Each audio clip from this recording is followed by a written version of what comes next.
Follow કરવાની, જગતને વસ્તી પછી જોતી રહેવાની.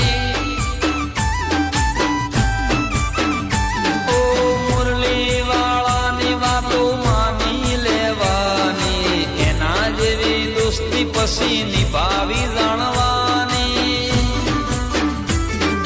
દ્વારિકાધીશના સ્ટેટસ હોય રોજ, એના પ્રતાપે બધી છે મોજ. દ્વારિકાધીશના સ્ટેટસ હોય રોજ, એના પ્રતાપે બધી છે મોજ. હે જિંદગીમાં કોનુડા જેવું જીવવાનું, જિંદગીમાં